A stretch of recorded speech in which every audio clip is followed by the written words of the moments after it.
education system. It's one of the worst in the nation.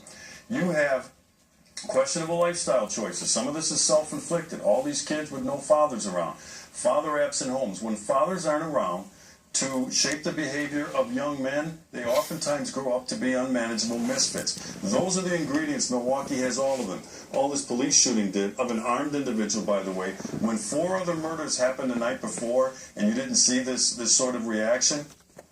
Joining us now from Washington, Charles Krauthammer. So the sheriff went on to say that he believes the welfare system, the social entitlements that are encouraged by the progressive community and the Democratic Party in particular, have really eroded the social structure in the African-American community. First of all, do you believe that? And second, how has that happened? Well, I don't believe it caused it. I do believe it exacerbated it in a very obvious way. The sheriff is absolutely right. The root cause of all this is the breakdown of the community and the family and the black family. That's what he's talking about.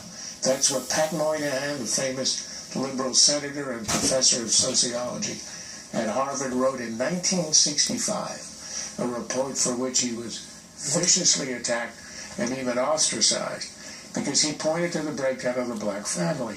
The major task of any society, of any family, overall, the organization of society, is to socialize young men, to civilize them. That's what the family is for, that's what society is for. If you fail at that, you fail at everything. And what Moynihan pointed out in 1965 was to an illegitimacy epidemic. Do you know what the number was at the time? 24%. You know what it is now among African Americans? 70% nationally.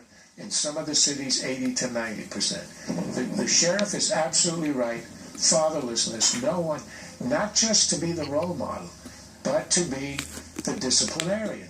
You saw that clip of the father of the guy who was shot in Milwaukee, that guy, Mr. Smith.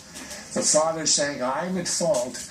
I wasn't there. He was I was in jail. He had a check. Right. So at that point, the kid, the boy, has so little chance.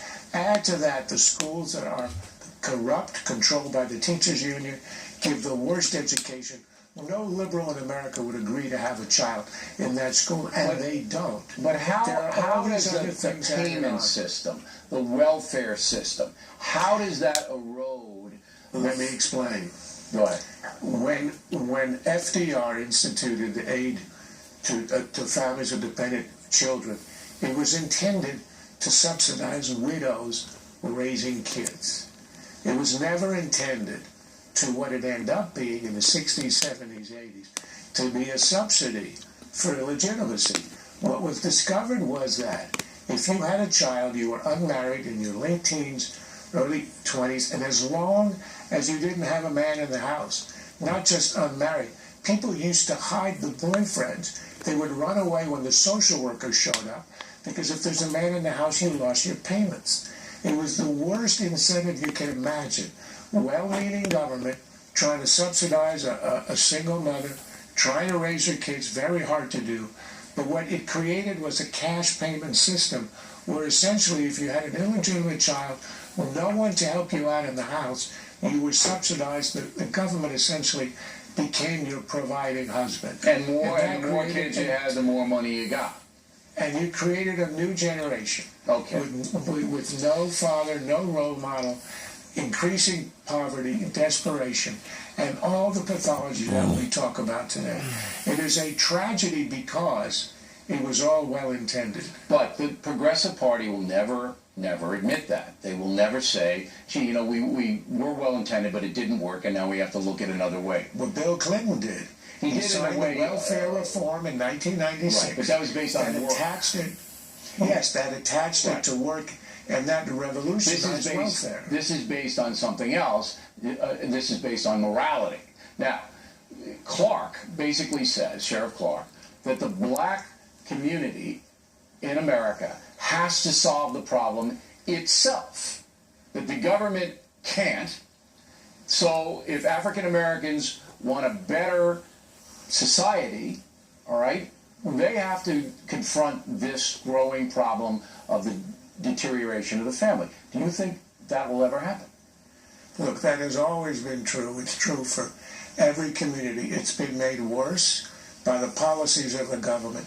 The problem for us is everybody is aware of the problem, but no one knows. There's no political solution to what would have to be a reformation, sort of a re-spiritualization, if you like, of these communities that are suffering so much.